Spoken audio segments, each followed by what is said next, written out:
Good morning, readers. Today I'm going to read chapter 3 from Crash by Jerry Spinelli. And remember, I told you I was going to do an activity with a Think Aloud on some things that you could do when you're reading your stories to help you keep track of your characters. So I created this Think Aloud. This one shows our main character is John Coogan, or also known as Crash. And so he's our main character. He lives in Pennsylvania. He lives with mom and dad and sister.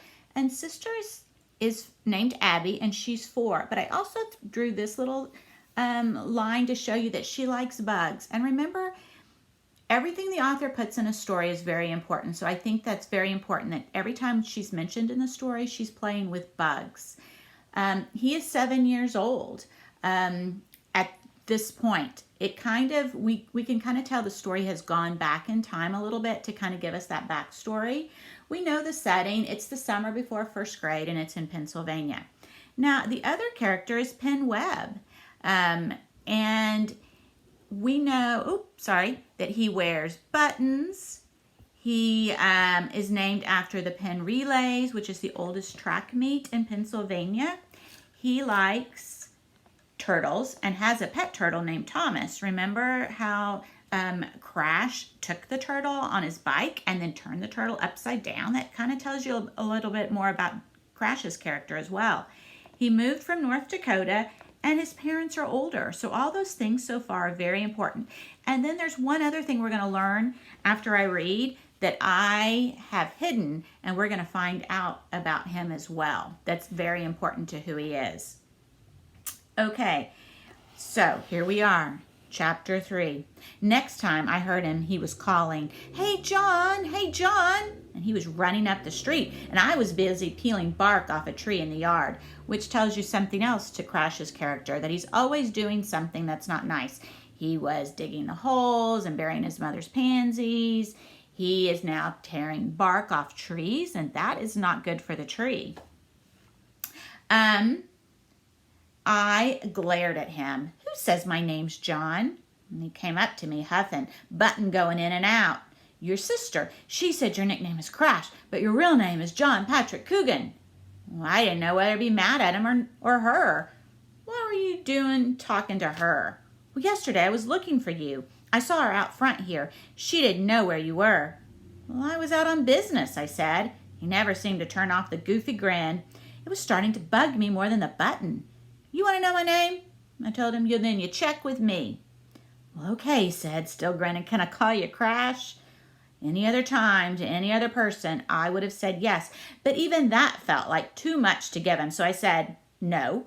And he blinked. "No, it's what I said." And he shrugged. "So what can I call you?" "Call me Horsemeat."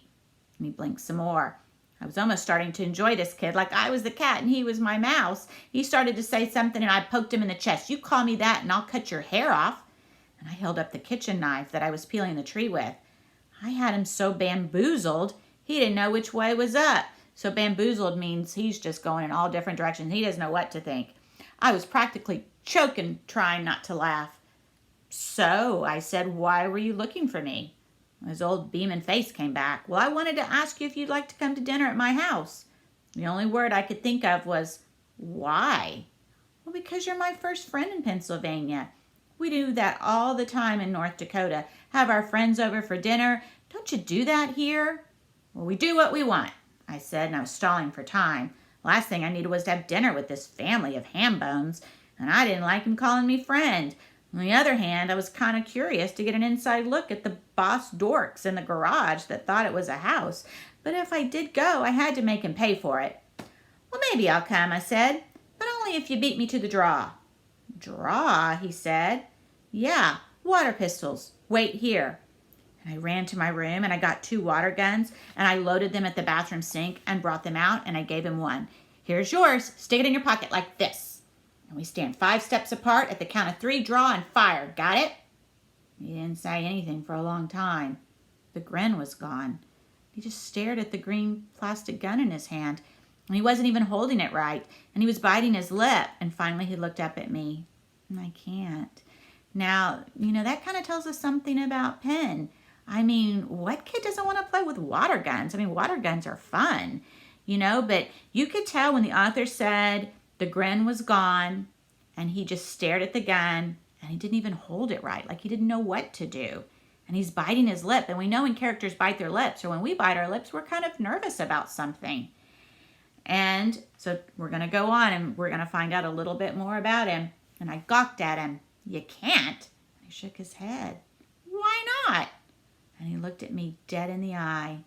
I'm a Quaker. So that is something new we've learned about him, is that he is a Quaker. So we're going to find out more what a Quaker is. Maybe some of us have heard about it in history. So we're going to find out. So we can kind of tell a little bit. We know a Quaker must be someone that doesn't like guns, even water guns. So there's something, and that kind of goes to his character. I also want us to think, in reading, we're talking about social issues right now. Can you kind of see maybe what social issue we're talking about with our character? Is there peer pressure? Is there homelessness? No homelessness, because they live in homes. Bullying, maybe there's a little bit of bullying. Right now, Crash isn't being so kind to Webb, but we also know in our characters, a lot of times characters change. So we're going to kind of be looking for that change. Hope you enjoyed it. See you later.